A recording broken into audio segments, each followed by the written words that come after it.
ครับสวัสดีครับผม FC มือนี้ทางช่องอาจารย์น็อตก็ได้มาติดตามหวยทางดงผู้ดิน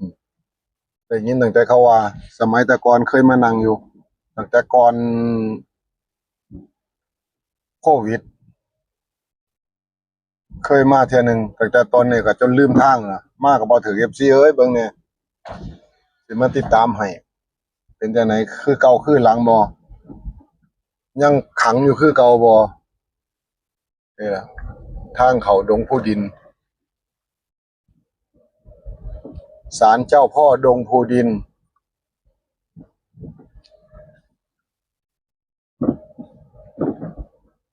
เขามาก็สิถึกทางสมบูรณ์นี่โดนละจำทางก็จำยากแล้วจะเขาตัดทางใหม่หรือทางเก่าบ่ฮู้ตั้งแต่สมัยโควิดเท่าปานนี้กำลังมาสิแม่นแล้วว่านี่เนาะทางไปจังซี่นะแม่นบ่แม่นก็ไปเบิ่งก่อน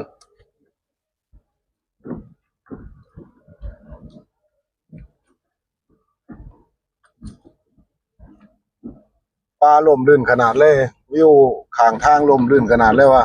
เป็นที่เงียบสงัดนาย2วิวออกข้างให้เพิ่นเบิ่งดูเห็นบ่งามบ่ป่าดงดิบตัวพี่ไปทางหน้าพี่นำ นี่โอ้นี่ถูกต้องแล้วถูกทางแล้วนี่แหละหม่องที่เห็นคนยางน้ำหน้านี่จากนี่ละไปนี่เห็นคนยางน้ำหน้าเข้าไปนี่ถ้ามากลางคืนนี่สิเห็นเลยเด้เห็นคนยางน้ำหน้าเข้าไปหม่องเขาทิ่มขยะศาลเจ้าอยู่แถวๆนี้โอ้ทางดีตัวละเนาะ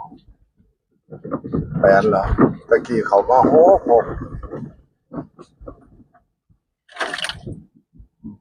บ่แม่นว่าตั้งแต่อยู่ในศาลเด้เจ้าที่เพิ่นอยู่ทั่วเด้นี่ถ้า6วันนี่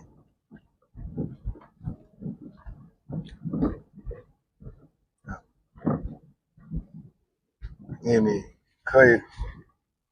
เริ่มต้นเพิ่นเห็นเพิ่นย่างเนี่ยเพิ่นสิย่างออกก่อนอยู่แถวๆนี้ล่ะไปเรื่อยๆต้นแถวๆนี้มามาตั้งแต่สมัยก่อนโควิดสิขึ้นพุ่นจนได้ลืมกระติกน้ำกระติกน้องทิ่มไว้พี่สมัยนั้นมานั่งเอา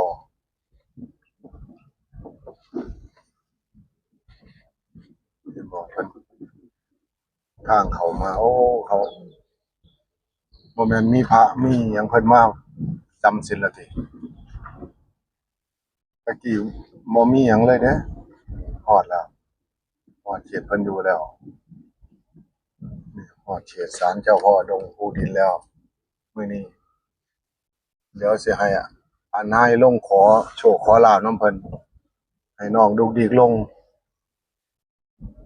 ข้าเพิ่นโปรดเมตตาเด็กน้อยโปรดเมตตาสงสารลูกหลานเด็กน้อยเด็กเล็กเด็กน้อยให้เพิ่นลงให้น้องเนาะน้องมันลงอ่าเดี๋ยวฮอดแล้วจอดรถอ่าจอดรถนี่ดงผู้ดินนี่ศาลเพิ่นนี่ก็ศาลดงผู้ดินอืมมาฮอดปูดงผู้ดินแล้วบัดนี้ FC เอ้ยบัดนี้บัดนี้โอ้สวยงามเดี๋ยว FC เบิ่งสิพาเบิ่งวิวเอาเตรียมเอาของเด้อเอาของนายเปลี่ยนเสียเปลี่ยนผ้าอืมให้น้องมันเปลี่ยนเสียเปลี่ยนผ้าเดี๋ยวช่วงนี้เดี๋ยวสิพาเบิ่งนี่ผมบ่ได้มาโดนแล้วครับตั้งแต่สมัยก่อนโควิดพุ่นบัดโควิดมาผมก็บ่เคยมาจักเที่ยจนผมมาบ่ถึกแล้วนี่หม่องโอ้ขนชิงลุกเลยว่าโอ้เพิ่นต้องเลยตัวนี้เพิ่นเด้อเจ้าพ่อเอ้ยเจ้าพ่อดงผู้ดินปู่ย่าตายายดงผู้ดินก็ดีลูกหลานมาเยี่ยมมายามมาขอโชคขอลาภมาขอพรนำนี่ให้โชคขอหมานนำพี่เอามาพี่ลูกหลานมา มาพี่โอ้ยมากราบมาไหว้เพิ่นพี่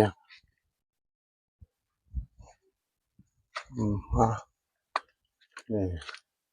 นี่ล่ะเจ้าพ่อดงพูดินเพิ่นก็อยู่นี่ล่ะนี่สมัยนั้นผมมาเนาะมานั่งเอาย่ำคืนมานั่งเอาย่ำคืนอยู่นี่เห็นตั้งแต่ที่ผู้ใดก็ตะแหลที่เพิ่นสิงพ่อใหญ่แหล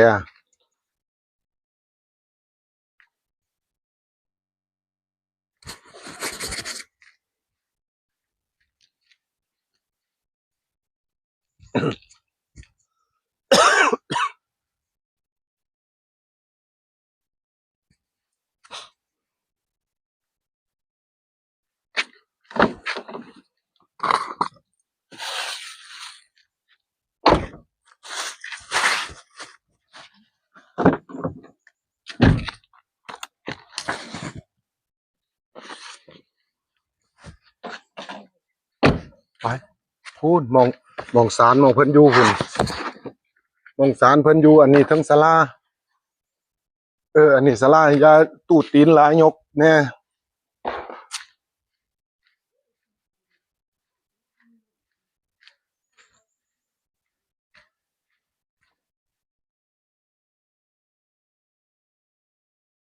นี่มองศาลามองเพิ่นอยู่พี่เด้อมาจุดธูปพี่มาจุดธูปมาขอทั้งพี่เดี๋ยวคอยสิพา FC เบิ่งในศาลาก่อนจะเข้าให้เพิ่นเบิ่งในศาลามองเพิ่นอยู่ให้เจ้าแต่งเลยแต่งของเลยนี่โอ้ยนี่ FC เอ้ย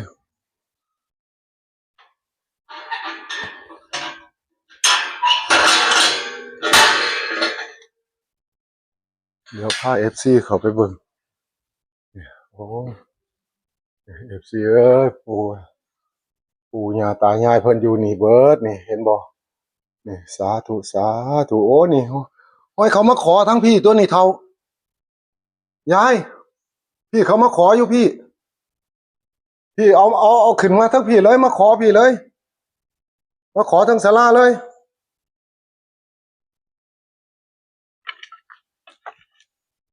โอ้เบิ่งดูนี่เบิ่งเขามาเสร็จมาไหวนี่โอ้พี่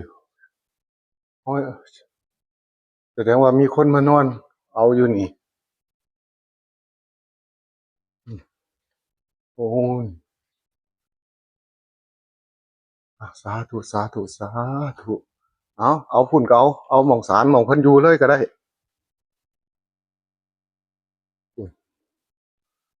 สมโพธิ์ศักดิ์สิทธิ์ดอกมันเป็นเกาะน้ำเกาะกลางน้ำเกาะตรงนี้มันเป็นเกาะกลางน้ำ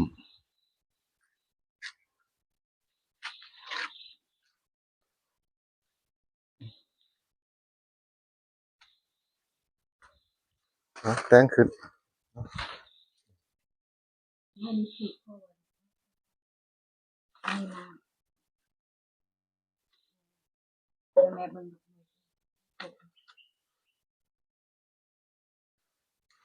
เสียงปุ๊บปั๊บปุ๊บปั๊บ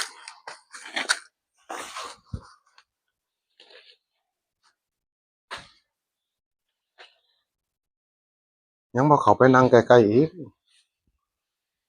เดี๋ยวจุดธูปจุดเทียนให้เอาถูกมาโอ้เทียนเองก็ว่าเลยจังสิเอาเทียนนี่ก็ได้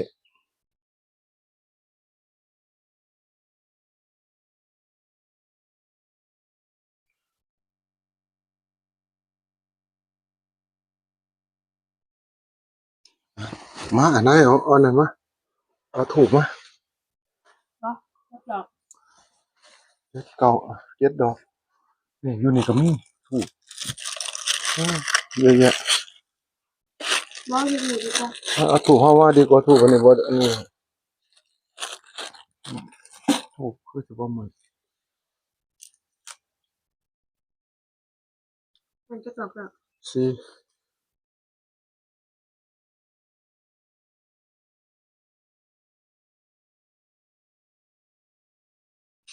อ๋อ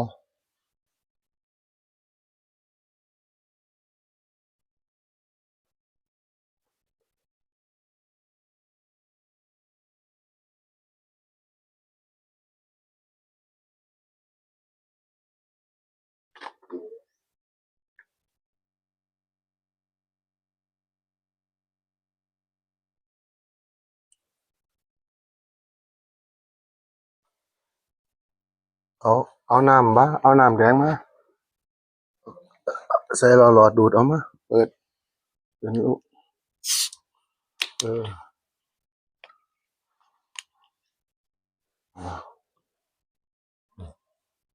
นี่น้ำแดง ในกระเป๋าดำเอาไปได้กระเป๋าเงินอยู่ในกระเป๋าดำเลยไปนับเหรียญใจในกระเป๋า โอ้ ดำ ยขวดน้ำเก่าขอลมมัดมันนึงคือโอ้ยคือสีหิวน้ำว่ะเบิ่งดูดจวดๆเลยวะขึ้นเลยวะเบิ่งพูดน่ะโอ้ขอให้โชคให้หมานเด้อปู่เอ้ยโอ้ยนะโมสสะ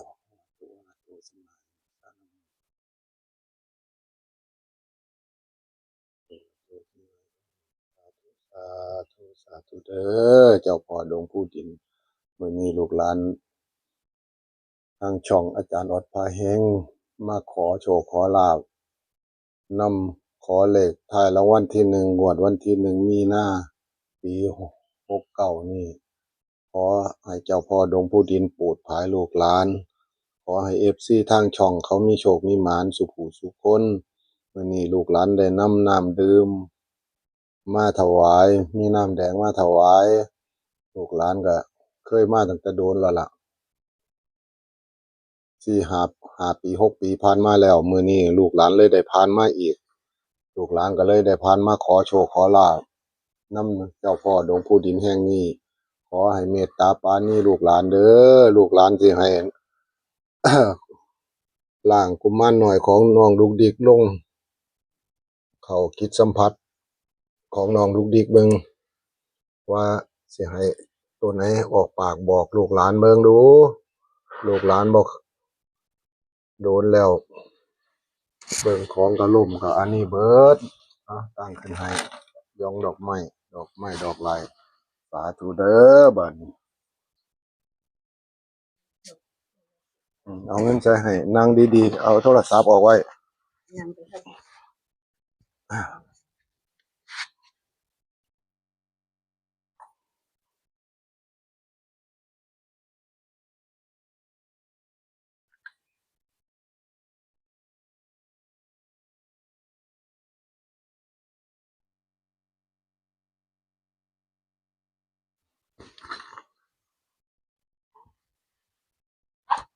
อันนั่งยับไปนั่งนั่นนั่งตรงๆเพิ่นกราบเพิ่นก่อนไหว้เพิ่นกราบลงไหว้สาธุสาธุสาธุยกอันนั้นขึ้นมานี่ ภริทวานามิตังสมิตาปะทันตาอาวิชิตากิตาปริตังพนันตุสักเคกาเมจารูปเปสิลิชิกาลตเตจันตาริเควิมานีทิเปลาเทจะคามิตรวนาคาหานิเควัตุหิเชเตภูมาจยันตุเทวชราธลาวิสเมยคาคัมพันพนาคา ติทันตาสันติเกยังมุนิวรจนังสาทาวเมสุนันตุธรรมสวนกโรยามทันตาธรรมสวนกโรอายามทันตาธรรมสวนกโรอายามทันตาสาธุสาธุเด้อคุณครูบาอาจารย์ลูกหลานโยยืนคู่ค่ายถวายขันห้าขันแปดมีผ้าขาวว่าหนึ่งกับปัจจัย12 บาทลูกหลานได้มาขอโชคขอลาภ ขอเลขท้ายรางวัลที่หนึ่งจากเจ้าพ่อดงผู้ดินผู้เพิ่นมีหูแก้วตาทิพย์อยู่นี่ขอให้เพิ่นโปรดภายลูกหลานลูกหลานมาดีมางามลูกหลานมาขอขมาสาธุเด้อมาเนี่ยให้มาโปรดมาภายลูกหลานสาธุสาธุมีหยังก็ออกปากน้ำหลานน้อยนี่ล่ะยับเข้าไปอีกลูกยับเข้าไปอันนั้นล่ะพอสวดให้ได้เด้อถ้าสวดบ่ได้มันบ่ขังสวดให้ได้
สาธุเด้อเจ้าพ่อดงพุดินเอ้ยผู้เพิ่นมีหูแก้วตาทิพย์โปรดม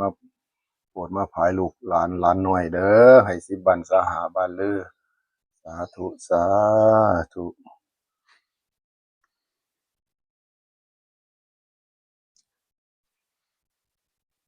ยามคืนก็เสียงดังบึมบั่มอยู่เด้อยามขนาดนั้นก็เว้นก็ยังคือห้ามบึมบั่มอยู่ถือว่าอันนี้เติบเด้อ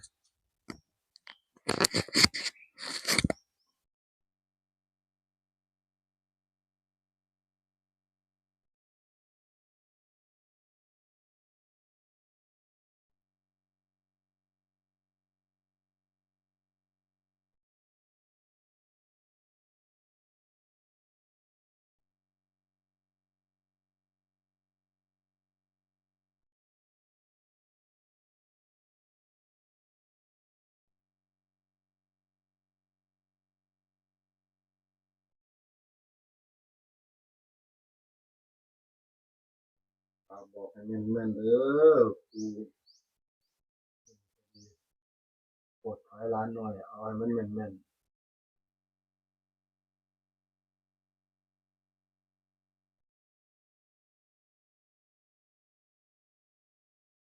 ให้ลูกหลาน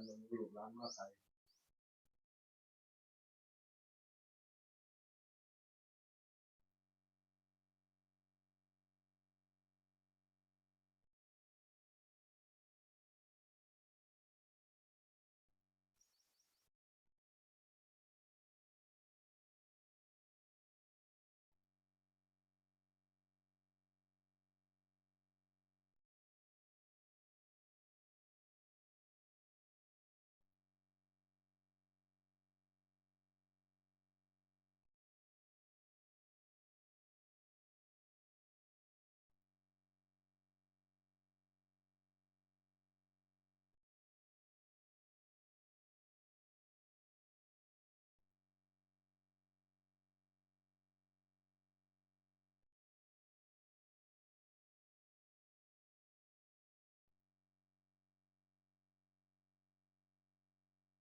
683 683สองตัวเด้อปู 69 683สองตัว69ปูอยู่นี่บ่ อยู่นี่ล่ะ 69โอ้ยลูกหลานมาเยี่ยมมาหา ลู ปู กหลาน เอ้ มาย ขอ ลูกหลานมาขอโชคขอลาบน้ โอ้ยลูกหลานกำลัง ำลูกหลานมาตะไกรเอาตัดให้เลย68แล้วก็83ไปกินน้ำแดงน้ำเปล่ากับลูกกับหลานบ่ ไปกิน ไม่ 63 กิน เอาโอ้ เอ้ยประทานให้แกลูกหลาน ประทานพ่อไหนแกลูกแกหลานเด้อปู ลู เอ้ ก ย หลานแห้งอึดแห้งอยากอยู่ ขอให้ปังๆเด้อปูเด้อ ถูกนะถูก แม่นแท้ตัวปูบ่นี่แม่นแท้